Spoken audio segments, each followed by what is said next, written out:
Sejam todos bem-vindos à parte 1 desta série.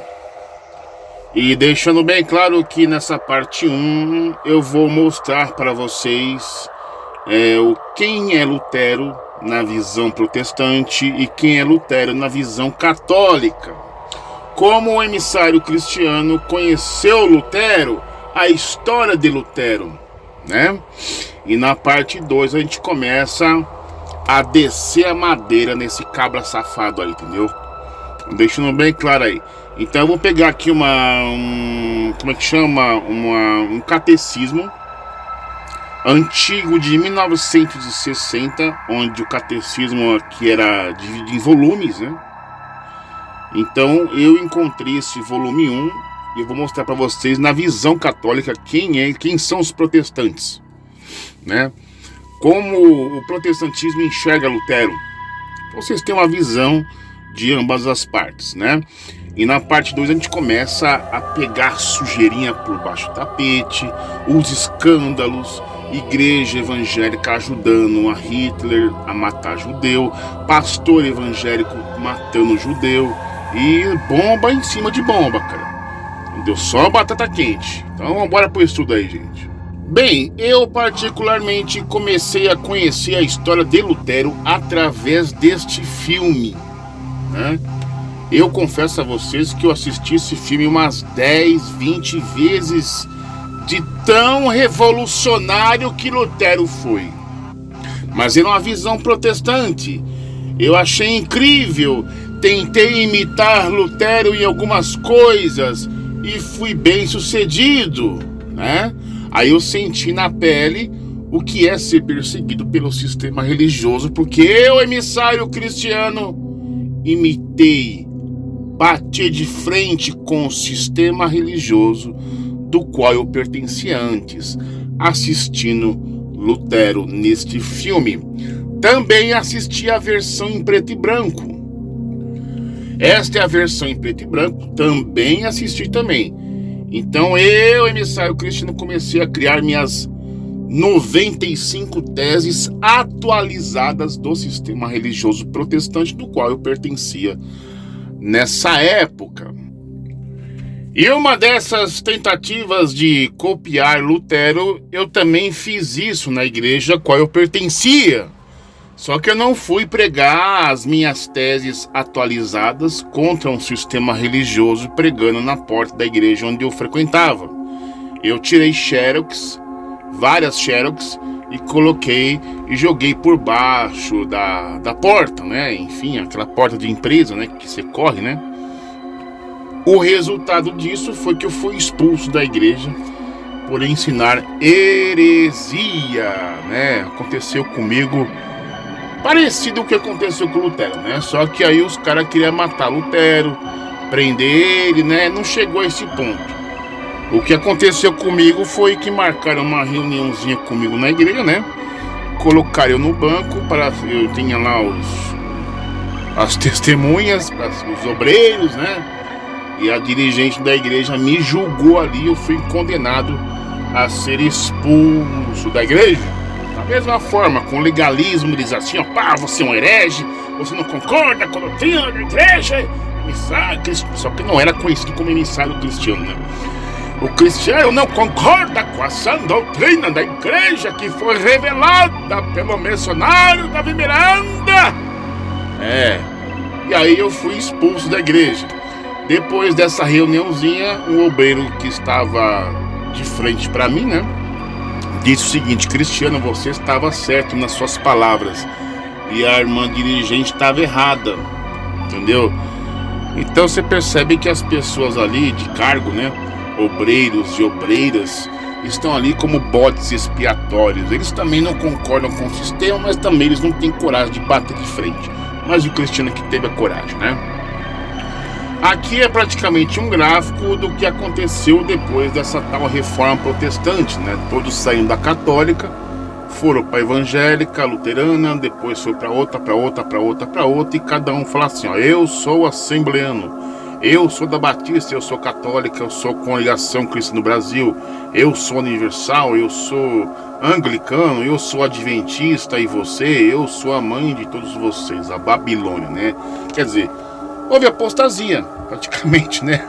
É o mesmo DNA. A filha se separou da mãe, apostatou e dividiu tudo, né? E o que mais me impressiona é que, se comparar a católica com a filha evangélica, as coisas não mudaram muita coisa. Quer ver? Eu vou dar um zoom aqui para facilitar. Olha só. O padre na católica continua sendo pastor na evangélica. A função é a mesma, só mudou o nome.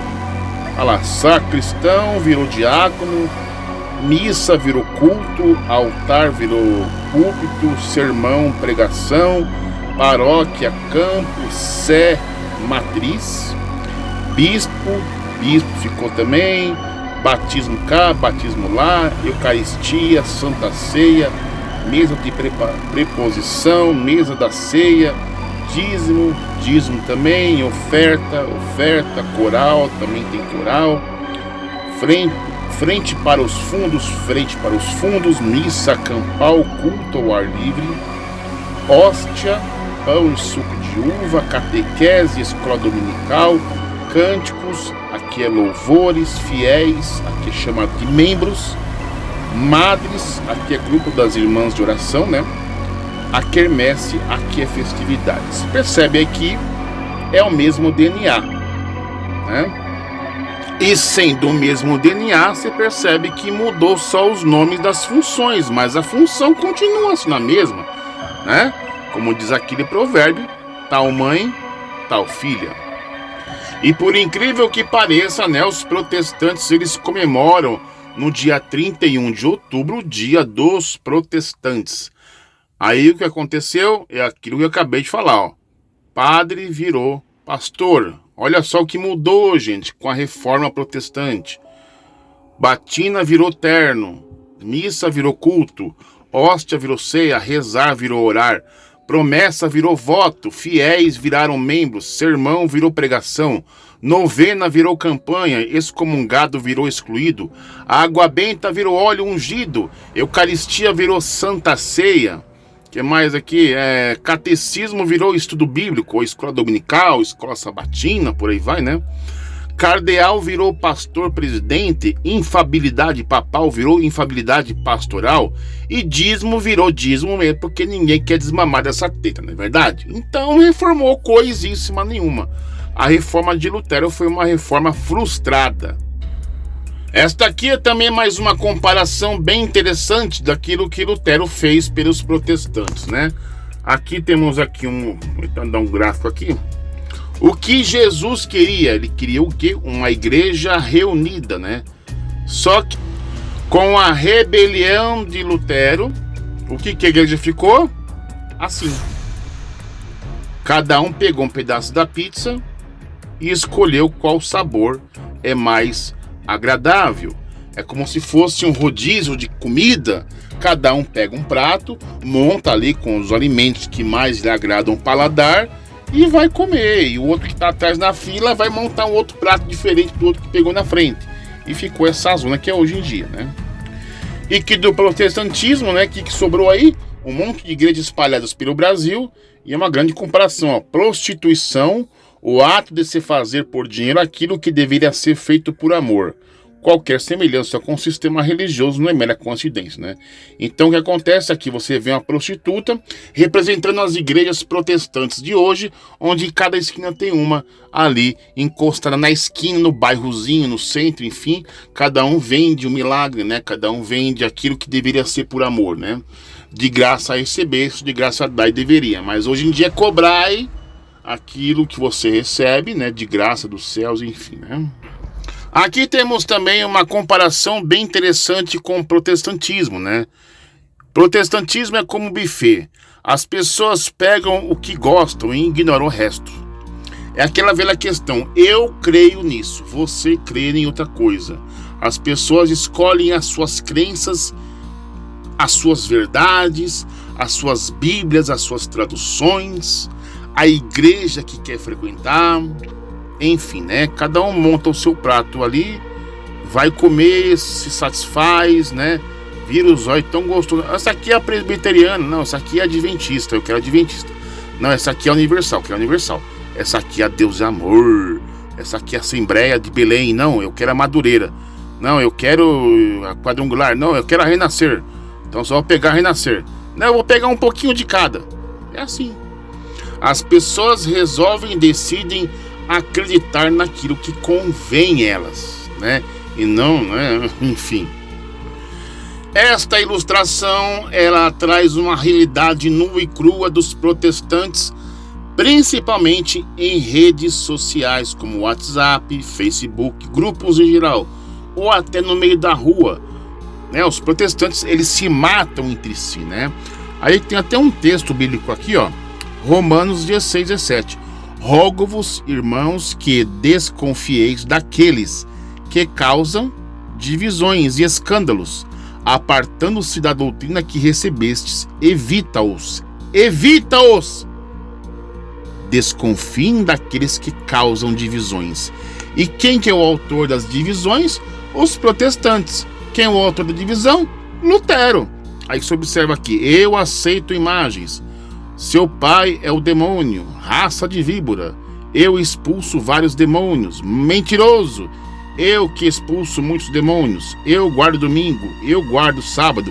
Eu não batizo criança. Tá queimado. Eu batizo criança. E por aí vai, né? Que confusão. Deus não é o autor da confusão, nem da divisão. Quem que é o autor da divisão? Lutero. Isso aqui é uma triste realidade. Lutero, além de os protestantes comemorarem o dia do protestantismo, né, que eu coloquei a data para vocês, eles também criaram a Bíblia protestante. Olha lá, 500 anos da Reforma Protestante, né? Com o intuito de marketing financeiro, com a editora CPAD, Casa Publicadora da Assembleia de Deus, que é ganhar em cima de um cara. Eles acabam que, tipo assim, venerando, né? Lutero é um cara visto no meio protestante como um herói da fé, porque graças a Lutero, as igrejas protestantes que hoje existem, elas existem, né? Enfim, mas que na verdade deveriam todas voltar para a católica de onde vieram. Eu vou soltar um videozinho dando essa suposta explicação, né? Essa também é uma imagem muito realística, né, do meio protestante. O que o protestantismo se tornou, né? O que Lutero fez, na verdade, né? Olha só, ó, aqui é o logotipo, o ponto de venda, que é a igreja, o garoto propaganda, concorrentes, que é outras igrejas, né? O manual, a Bíblia, vendedores, que são os pastores, a campanha de lançamento, a expansão do mercado, inquisições, né? Enfim, e o público-alvo, o planeta Terra. Entendeu? É o mesmo esquema que a Igreja Católica fazia na época de Lutero.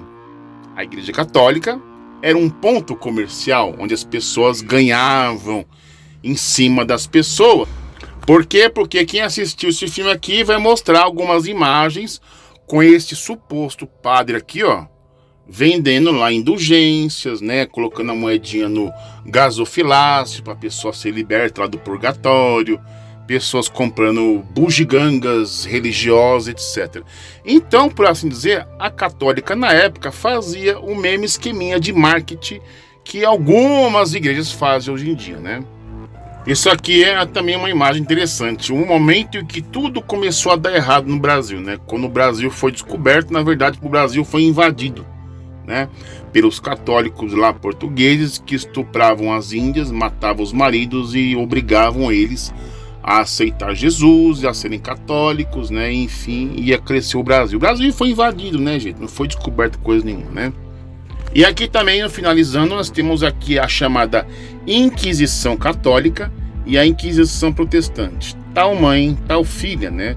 Vamos observar aqui nessa, né? Vamos dar uma olhada aqui, ó. Vamos lá. Eu desafio o Papa e todas as suas leis, William Tyndale, né? Olha lá. Bota o povo na fogueira. A menos que seja convencido dos erros pelas escrituras, não me retratarei. Quem falou isso aqui foi Lutero. Jesus não fundou nenhuma igreja. A igreja não é essa casa de Deus, mártires, né? É o que aconteceu no passado. A Inquisição Protestante dizia algo semelhante. Eu desafio o protestante e toda a sua interpretação. Harris falou isso, né? Abre a Bíblia e prove-me que estou errado. Louis Wink, ele já falava isso, que muito protestante também faz hoje, né? Igreja não é instituição, é gente. Onde estiver 2 ou 3 ou mais Christian mottos. Então você nota aqui que em si essas pessoas que protestavam contra o sistema protestante, né? Em uma parte eles estavam certos, né? Enfim, mas eles foram destruídos, né? Muita pessoa morreu aqui em cima dessa chamada Inquisição Protestante. Porque na verdade igrejas realmente são pessoas e não aquele prédiozinho de 4 paredes. Mas para calar a boca do cara, vai pra fogueira, morre e já era, né? Este é um catecismo da Igreja Católica de 1960. Agora vamos conhecer o que é o protestantismo na visão católica, no ponto de vista da Igreja Católica de 1960.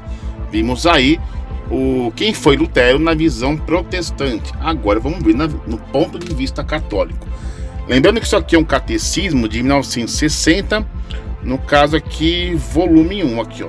Tá bem claro aqui, ó. Vou até dar um zoom aqui. Aqui, ó. Volume 1. O tema é fé, né? Então eu tirei algumas fotos do ponto de vista católico sobre os protestantes, Lutero, né? O que eles aprontaram, né? A gente vai ver basicamente como funcionam as coisas aí. Logo na primeira página, deixa eu até dar um zoom para ficar melhor a visão para vocês aí. Acho que, vamos melhorar aqui. Melhorou. Vamos lá. As falsas igrejas. São elas as igrejas protestantes e a igreja cismáticas, que outrora também faziam parte da igreja romana e dela dependiam, mas que depois de se separaram. Ao se separarem, perderam, de todo ou em parte, as notas que Jesus imprimiu em sua igreja. Aí ele começa aqui com o chamado protestantismo. O protestantismo originou-se com Martinho Lutero, monge agostiniano, nascido em Eisleben, na Saxônia, em 1483 e falecido na mesma cidade em 1545. Está fragmentado no número incrível de seitas, mais de 300, isso na década de 60, hein? Os troncos principais são 3. O luteranismo, que tem como chefe Lutero, o calvinismo, que se originou de Calvino, em 1509 a 1564, e a igreja anglicana, que surgiu por volta de Henrique VIII, de 1509 a 1547, e sua filha Isabel I, de 1533 a 1603. Nenhuma das igrejas ou seitas protestantes é a verdadeira Igreja de Jesus Cristo, porque nenhuma delas apresenta as notas características determinantes pelo Senhor. De modo particular, aos protestantes falta a unidade da fé. Falta a unidade da fé, por estarem divididos em centenas, dá um zoom aqui, de seitas, como doutrinas e leis distintas e mesmo contraditórias. Então, além disso, privados da catolicidade por formarem igrejas particulares e restritas ou de caráter nacional. Basta pensarmos na igreja anglicana, cujo chefe supremo é o rei ou a rainha da Inglaterra. Então eu fico pensando comigo, uma igreja protestante evangélica chamando um movimento cristão de seita. Porque Testemunha de Jeová é seita. Porque Adventista é seita. Mas segundo o ponto de vista católico, todas as igrejas divididas são seitas. porque resolveram fazer as coisas do seu jeito, né? De forma particular. Olha só, a igreja, o cisma do Oriente. A igreja grega se separou de Roma devido a rivalidades raciais entre os gregos e latinos e devido à ambição do imperador do Oriente e dos patriarcas de Constantinopla. O cisma efetivo, que fora tentado pelo patriarca Fócio no século IV, o nome, né? De 863 a 867, foi consumado no século XI de 1054 por Miguel Cerulário. Tampouco os cismáticos bizantinos constituem a verdadeira igreja de Jesus Cristo. Olha só. Aí tem mais aqui, ó. É tirado da própria origem das igrejas protestantes. Se quisermos acreditar nos protestantes, o movimento religioso deles, incitado no século XVI por Lutero, Zwinglio e Calvino, tinha, segundo a intenção dos seus mesmos promotores, a finalidade de purificar o cristianismo, corrompido e pervertido. Assim diziam eles, pela Igreja Romana e pelo Papado. Por isso é que foi chamado Reforma. Mas que classe de reformadores são esses, né? Então agora aí vem a lapada do catolicismo, né? Lutero, como você sabe, foi um frade rebelde que abandonou o hábito e se casou sacrilegamente com uma ex-religiosa chamada Catarina von Bora, do qual teve 6 filhos, né? Quer dizer, acredito. Acredito eu que Lutero, né, ele descarregou toda a sua energia acumulada, né, quando fora padre, né, e descarregou na Von Bora, né, e bimbou até não querer mais, né. Vamos ver aqui, ó. Zwinglio, iniciador da reforma na Suíça, era sacerdote paroco de Glaron em 1522. Começou a viver escandalosamente com uma viúva rica, com quem depois se casou em 1524. Calvino era de uma dureza e de uma intolerância fanáticas. Reprimia com violência os que lhe opunham, enviando a um ao outro mundo centenas de pessoas. E temos esse aqui, Henrique VIII, enfim, no qual se originou o cisma anglicano. Foi um dos mais corruptos e sanguinários soberanos que jamais tenha existido. Rebelou-se contra Roma, porque o Papa Clemente VIII se recusaria a conceder a anulação do seu casamento com Catarina de Aragão. Repudiando sua legítima esposa, casou-se com Ana Boleyn, que mais tarde mandou decapitar. Ao todo teve mais 6 mulheres. Dele assim escreveu humoristicamente Victor Hugo. Um homem singular, Henrique VIII. Um homem que trocava de mulher como uma mulher troca de vestido. Depois de repudiar a primeira, mandou cortar a cabeça e a segunda, rasgar o ventre a terceira. Quanto à quarta, fez-lhe graça, contentando-se com expulsá-la de casa, mas em compensação mandou decapitar a quinta mulher.